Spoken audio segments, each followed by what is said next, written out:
প্রিয় বন্ধুগণ, আমরা যখন পবিত্র শাস্ত্র বাইবেল অধ্যয়ন করি আর প্রভু যিশু যখন তার শিষ্যদেরকে শিক্ষা দিতেন তখন তিনি কোনো কোনো জায়গায় উপমা দ্বারা ব্যবহার করতেন বা উদাহরণ দ্বারা তিনি তার শিষ্যদেরকে এবং তার বাক্যকে যারা শ্রবণ করছে, যে জনসাধারণ মানুষেরা রয়েছে তাদেরকে বোঝানোর জন্য তিনি উদাহরণকে ব্যবহার করতেন এবং তিনি উপমাকে দিতেন। কিন্তু পবিত্র শাস্ত্র বাইবেলে এমন অনেক ধরনের উপমা রয়েছে যা আমরা এখনো বুঝতে পারি না।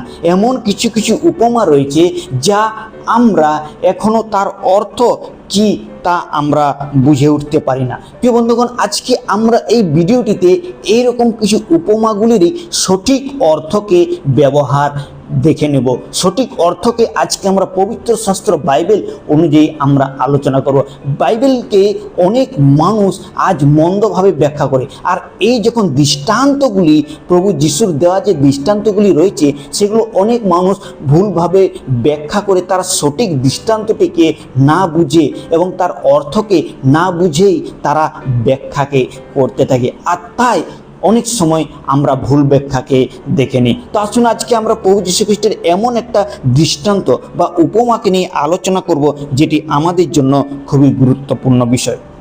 তো প্রিয় বন্ধুগণ, আপনাদের প্রত্যেককে আত্মিক বাক্য চ্যানেলের পক্ষ থেকে স্বাগতম জানাই। যারা এই ভিডিওটিতে প্রথমবার আসছেন, এই চ্যানেলে প্রথমবার আসছেন, আপনারা চ্যানেলটিকে সাবস্ক্রাইব করতে ভুলবেন না।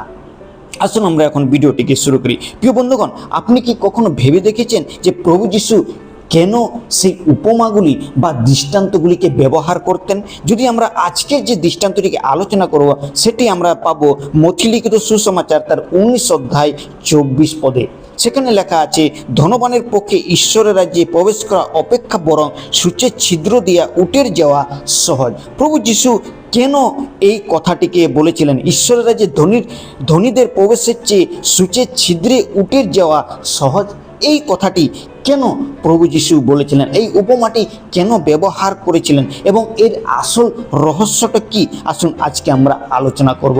তাহলে কি যারা ধনী ব্যক্তি তারা কি ঈশ্বরের রাজ্যে প্রবেশ করতে পারে না? এবং ধনী হওয়া কি পাপ? ঈশ্বরের রাজ্যে কি ধনী মানুষের কোনো স্থান নেই? নাকি এই কথার পিছনে কোনো গভীর আত্মিক রহস্য রয়েছে বা কোনো এক রহস্য লুকিয়ে রয়েছে? আসুন আজকের এই ভিডিওটিতে আমরা সেই বাইবেলের আলোকে এবং বাইবেলের সঠিক বাক্য অনুযায়ী আমরা এই বিষয়টি এবং এই কথাটির প্রকৃত অর্থকে আজকে আমরা জানব। তাই ভিডিওটি আপনারা বিনা স্কিপে শেষ পর্যন্ত দেখুন।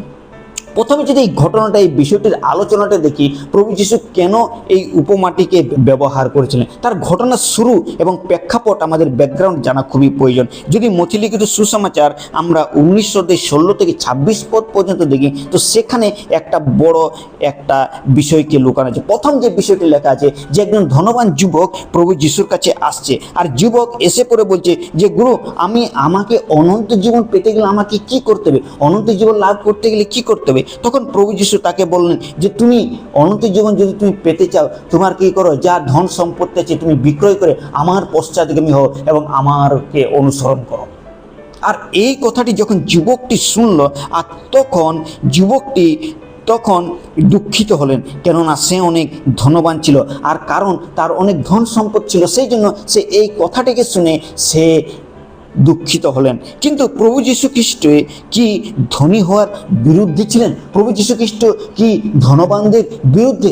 মোটেও না। প্রভু যীশু খ্রিস্টের জীবনকালে, এবং আমরা পুরো বাইবেলে দেখি অনেক ধনবান ব্যক্তিরা রয়েছে। বাইবেলে আমরা এরকম অনেক ধনী মানুষকে আমরা দেখতে পাই। যদি উদাহরণস্বরূপ যদি আমরা দেখি, অব্রাহাম, সেও অনেক ধনবান ব্যক্তি ছিলেন, তার অত্যন্ত ধন সম্পদ ছিল। ইয়োব ছিলেন ধনী এবং তিনি ধার্মিক ব্যক্তি ছিলেন। শুধু তাই নয়, রাজা সলোমন, রাজা দাউদ, এরা অনেক ধনবান ছিলেন। এবং প্রভু যীশু খ্রিস্টের সময়কালে যে আরমীয় যে যোসেফ রয়েছেন, তিনিও একজন ধনবান ব্যক্তি ছিলেন, যে প্রভু যীশু খ্রিস্টের সেই দেহকে তার কবরে রেখেছিলেন। আর প্রভু যীশু ধনী বা ধনবানদের কখনো বিরুদ্ধে নয়, বা কখনো ধনবান যারা হয় তাদের বিরুদ্ধে প্রভু যীশু কোনো কিছু বলে না। কেননা সমস্যাটা তাহলে কোথায়? সমস্যাটা হচ্ছে ধনী হওয়া কি তাহলে পাপ? না, সমস্যাটা হচ্ছে তখনই যখন ধন আমাদের হৃদয়ে প্রভু হয়ে দাঁড়ায়। সমস্যাটি কখন? যখনই আমরা ধন সম্পদকে বেশি প্রাধান্য দিই, যখনই আমরা ধন সম্পদের দিকে বেশি দৌড়ে যাই, আর তখনই আমাদের সেটি সমস্যা হয়ে দাঁড়ায়। প্রভু তার বাক্যে মতিলিখিত সুসমাচারে তিনি খুব সুন্দর বলেছে যে যেখানেই তোমার ধন সেখানেই তোমার মনও থাকিবে। তার মানে এখানে বোঝানো চাইছে যে ধন সম্পদকে যারা বেশি প্রাধান্য দেয় তারা যে ঈশ্বরের যে রাজ্য এবং ঈশ্বরের যে উপর যে ভরসা সেটা তারা ধীরে ধীরে হারিয়ে ফেলে। তাহলে আসল সত্যটি কি? প্রভু যীশু আসলে এখানে কি বোঝাতে চেয়েছিলেন এই উপমাটার দ্বারা? এই উপমাটার দ্বারা যেটা বোঝাতে চেয়েছিলেন সেটা হচ্ছে ধনী যুবক ঈশ্বরের চেয়ে নিজের সম্পদকে বেশি ভালোবাসত, তাই তো সে দুঃখিত হল। এই জন্য সেই যুবক ধনবান ছিলেন এবং সে ধন সম্পদকে বেশি ভালোবাসত, আর তাই ঈশ্বরের চেয়ে সে ধন সম্পদকে বেশি প্রাধান্য দিয়েছিল। যখন প্রভু যীশু তাকে ধন সম্পদ ছেড়ে প্রভু যীশুর অনুকারী হতে বলেছিল তখন তিনি সেটা পারেননি। এর মাধ্যমে প্রকাশ পেল যে তার হৃদয়ে সিংহাসনে প্রভু নেই, তার হৃদয়ের যে সিংহাসন, তার অন্তঃকরণে ঈশ্বরের রাজ্যের খোঁজ নেই, তার বরং ধন সম্পদ এর খোঁজ তার হৃদয়ে রয়েছে। তাই প্রভু যীশু জানতেন যে তাকে কি বলতে হবে। তাই প্রভু যীশু সেই কথাকে তিনি বলেছেন, যেখানে তোমার ধন সেখানে তোমার মনও থাকবে। অর্থাৎ সমস্যা ধন সম্পদ নয়, সমস্যা হচ্ছে হৃদয়ের আসক্তি এবং হৃদয়ের চিন্তাধারা এবং মনোভাব। এই জন্যই তিনি এই উপমাটা দিই। এবার এই বিষয়টির পর প্রভু যীশু যখন দেখলেন যে সে দুঃখিত হয়ে চলে গেল, আর তখন প্রভু যীশু এই কথাটি বলে যে ধনবানের পক্ষে সূচের ছিদ্রে এবং উটের যাওয়া সহজ, কিন্তু তবু ধনবানরা ঈশ্বরের রাজ্যে প্রবেশ করিতে পারবেন না। যীশু এখানে একটি শক্তিশালী রূপক কথাকে ব্যবহার করেছিলেন। প্রভু যীশু এখানে এক উপমাকে ব্যবহার করেছিলেন, যেরকম আমি পূর্বেও আপনাদেরকে বলি। উট ছিল সেই সময়কালের সবচেয়ে বড় গৃহপালিত প্রাণী। ইসরায়েলদের মধ্যে, জিহুদের মধ্যে যারা উট পালন করত তারা অনেক ধনবান ব্যক্তি ছিল, আর উট ছিল তাদের এক গৃহপালিত প্রধান পশু যে তারা সেখানে পালন করত। এবং সূচ সব থেকে ক্ষুদ্র ছিল এবং সেই সূচের ছিদ্র ছিল সবচেয়ে ছোটোখাটো একটা জায়গা। এটার অর্থকে নিয়ে এই তুলনার মাধ্যমে প্রভু যীশু বোঝাতে চেয়েছেন যে আমরা নিজের ধন সম্পদের উপরে বেশি ভরসা না করে ঈশ্বরের রাজ্যে দিকে আমাদের বেশি ধ্যান দিতে হবে। কিন্তু তখনকার মানুষেরা কি করতো? ঈশ্বরের রাজ্যের বিষয় দিয়ে ধ্যান না দিয়ে বেশি তারা ধন সম্পদের দিকে ধ্যান দিত। কিছু লোক আবার এটাও বলতেন যে জেরুজালেমে যে দেওয়ালগুলি হচ্ছে সেই দেওয়ালগুলির মধ্যে একটা সূচের দ্বার রয়েছে, নেডেল গেট রয়েছে। সেখানে বোঝানো চাইছে যে তবে এই দাবির পক্ষে নির্ভরযোগ্য ঐতিহাসিক কোনো প্রমাণ নেই। প্রভু যীশু এটি বলেছিলেন একটাই কারণ ছিল, যেটি হচ্ছে অনেক বাইবেল গবেষকরা বলে যে এই গেট রয়েছে এবং এই গেট দ্বার শেষের দিনে খোলা হবে, কিন্তু এমন কিছু না। প্রভু যীশু এই কথাটি ব্যবহার করেছিলেন রূপক কথাকে বোঝানোর জন্য, এবং তার শিষ্যরা যেন এই বিষয়টি বুঝতে পারে এবং তার কথাকে যারা শুনছে তারা যেন এর গুরুত্বকে বুঝতে পারে। আর যখন এইরূপ কথাকে প্রভু যীশু বললেন তখন শিষ্যদের প্রতিক্রিয়া কেমন ছিল? শিষ্যদের প্রতিক্রিয়া খুবই ভয়াবহ ছিল। শিষ্যরা চিন্তা করলেন যে আমরা নিজের বাড়ি, নিজের গৃহ, নিজের ধন সম্পদ, নিজের আত্মীয় স্বজন সমস্ত কিছু ছেড়ে প্রভু আপনার পিছনে চলছি, আর তাহলে কি আমরাও স্বর্গে যাব না? কিন্তু তারা সঠিক কথাটাকে বুঝতে পারেনি। তখন প্রভু যীশু তাদের উত্তরকে দিয়েছিলেন খুব সুন্দর, যেটা আজকের জন্য আমাদের খুবই গুরুত্বপূর্ণ। মনুষ্যের পক্ষে এটা অসম্ভব, কিন্তু ঈশ্বরের পক্ষে সবই সম্ভব। প্রিয়রা, মনুষ্যের পক্ষে অসম্ভব যে উটকে সূচের ছিদ্রে দিয়ে পার করানো, কিন্তু ঈশ্বরের কাছে সমস্ত কিছু সম্ভব। ঈশ্বরের কাছে সম্ভব যে লাল সমুদ্রকে দুই ভাগে ভাগ করে দেবে। ঈশ্বরের কাছে সম্ভব যে জোনা মাছের পেটে 3 দিন 3 রাত্রি ছিল।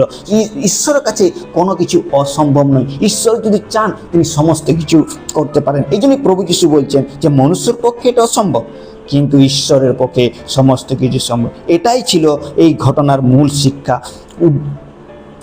প্রিয়রা, আমরা যে বিশ্বাস প্রভুর প্রতি বা উদ্ধার আমরা টাকা দিয়ে কেনা যায় না, উদ্ধার কখনো টাকা দিয়ে কেনা যায় না, বা ভালো কাজ দিয়েও আমরা উদ্ধারকে অর্জন করতে পারি না।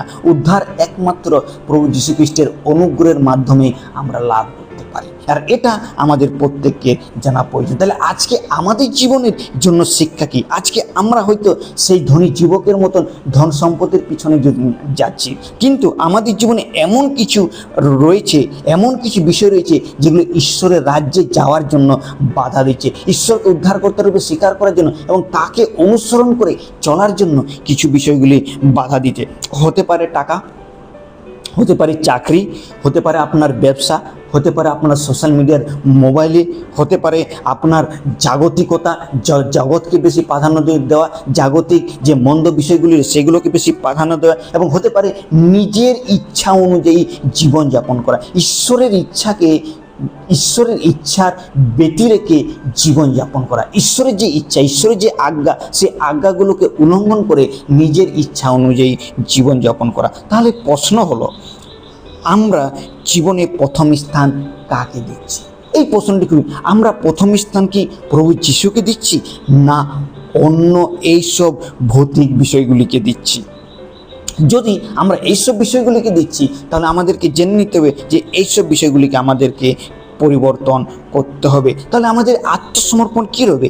নিজেকে আজই প্রশ্ন করুন, আমি কি ঈশ্বরের চেয়ে অর্থকে বেশি প্রাধান্য দিচ্ছি? ঈশ্বর যদি আমাকে কোনো কিছু ছেড়ে দিতে বলছেন, তাহলে কি সেটা আমরা চাইছি করার জন্য? বা আমার হৃদয়ে যে ভুলগুলি আছে সেগুলো কি ঈশ্বরের কাছে ক্ষমা চেয়ে নিচ্ছি? প্রিয়রা, আপনি কি ঈশ্বরকে ছেড়ে অর্থকে বেশি প্রাধান্য দিচ্ছেন? তাহলে আজকে সাবধান হয়ে যান, কেননা অর্থ সম্বন্ধে খুব সুন্দর, ধন সম্বন্ধে খুব সুন্দর শিক্ষা দিয়েছেন বাইবেল। ধনের প্রতি একটা বাইবেল শিক্ষা খুব সুন্দর রয়েছে। প্রথম তিমোথী 6:10 সেখানে সমস্ত ধনাশক্তি সকল নষ্টের একটা মূল। কারণ অর্থের প্রতি যে প্রেম সেইটা মন্দ প্রকাশ করে। এখানে লক্ষ্য করুন, বাইবেলে অনর্থক বা অর্থের প্রতি প্রেমের একটা মন্দের মূল বলেছে। ধনাসক্তির বিষয় সকল, ধন সম্পত্তি যে কিছু, ধন সম্বন্ধে যা কিছু জিনিস সেগুলো হচ্ছে নষ্টের একটা মূল, নষ্টামির একটা মূল, আর সেগুলোকে সবসময় সাবধান করতে বলেছে। আবার প্রথম তিমোথী 6:17-19 যদি আমরা পড়ি, সেখানে ধনীদেরকে বলা হয়েছে যেন তারা অহংকার না করে, বরং তারা উদারতার হৃদয়কে দেখান এবং ঈশ্বরের উপরে তারা যেন ভরসা রাখে। অর্থাৎ ধন ঈশ্বরের আশীর্বাদ হইতে আসে যদি তা ঈশ্বরের গৌরব এবং মানুষের সেবার জন্য যদি সেটা ব্যবহার করে। এই ধন সম্পদ, এই সমস্ত কিছু ঈশ্বরের গৌরবের জন্য, মহিমার জন্য হয়। প্রিয়রা, আজকে আমাদের স্থান কোথায়? ঈশ্বর আমাদের সম্পদ নয়, ঈশ্বর আমাদের টাকা পয়সা নয়, ঈশ্বর আমাদের ব্যবসা নয়, ঈশ্বর আমাদের শিক্ষা নয়, ঈশ্বর আমাদের যোগ্যতা নয়, ঈশ্বর আমাদের জাগতিকতাকে নয়, কিন্তু ঈশ্বর আমাদের হৃদয়কে চান। ঈশ্বর আছে আমাদের অন্তঃকরণকে চান। আমাদের অন্তঃকরণ প্রভুর প্রতি কেমন, সেটি সব থেকে গুরুত্বপূর্ণ। প্রিয় বন্ধুগণ, শেষ বিষয়ে একটাই বলতে চাই, প্রিয় বন্ধুরা, প্রভু যিশুর এই কথার অর্থ ধনীদেরকে নিরুৎসাহ করার জন্য নয়। প্রভু যিশু যে উপমাটা দিয়েছিলেন, এই উপমাটে ধনবানদের বা তার শিষ্যদেরকে নিরুৎসাহ করার জন্য নয়, এটি ছিল একটা সতর্ক বার্তা, যেন ঈশ্বর থেকে দূরে নিয়ে যেতে পারে। তাই আমরা যেন ধনের উপর ভরসা না করে যেন ঈশ্বরের উপর ভরসা আমরা যেন করতে পারি। যখন আমরা সব কিছুর উপরে প্রভু যিশুকে প্রথম স্থানকে দেব, তখন আমরা সত্যিকারে ধনবান হয়ে উঠি। মনে রাখবেন, পৃথিবীতে ধন একদিন শেষ হয়ে যাবে, পৃথিবীতে আপনার ব্যবসা একদিন শেষ হয়ে যাবে, পৃথিবীতে আপনার যশ, আপনার গৌরব সমস্ত কিছু শেষ হয়ে যাবে, কিন্তু স্বর্গীয় ধন কখনো শেষ হয়ে যাবে। সেই কথাকে বলেছেন যে তোমরা স্বর্গরাজ্যের জন্য ধন সঞ্চয় করো, যেখানে কীটও লাগে না, যেখানে মরিচাও লাগে না। যদি জগতের জন্য ধন সঞ্চয় করি, সেখানে তো কীটও লাগে এবং মরিচা লাগে, কিন্তু স্বর্গরাজ্যের জন্য ধন সঞ্চয় করুন, যেখানে কীটও লাগে না এবং মরিচাও পড়ে না। প্রিয়রা, আমরা আজকে কোন জায়গার জন্য ধন সঞ্চয় করছি সেটা আমরা যেন মনে রাখি। তাই আসুন, আমরা যেন ধনের দাস না হয়, যেন আমরা খ্রিস্টের অনুকারী হয় এবং সেরূপভাবে জীবনযাপন করি। আসুন, এই উপমাটের দ্বারা আমরা একটা সঠিক শিক্ষাকে আমরা যেন লাগু করতে পারি, সেটা ধনের জন্য নয়, কিন্তু যেন আমরা ঈশ্বরে বিশ্বাস রাখতে পারি, ভরসা রাখতে পারি এবং তার পথে চলতে পারি। ঈশ্বরের ছোট্ট চিন্তাধারা দ্বারা আপনাদের প্রত্যেককে আশীর্বাদ করুন এবং ঈশ্বরের নাম মহিমান্বিত হয়। প্রিয় বন্ধুগণ, যদি এই বার্তাটি আপনার ভালো লেগে থাকে, তাহলে অন্যদেরকে শেয়ার করুন আর কমেন্ট বক্সে আমি লিখতে ভুলবেন না। এই ছোট্ট চিন্তাধারা আপনাদের প্রত্যেককে আশীর্বাদ করে, ঈশ্বরের নাম মহিমান্বিত। আপনাদের আরেকটি বার প্রত্যেককেই জয় যিশু।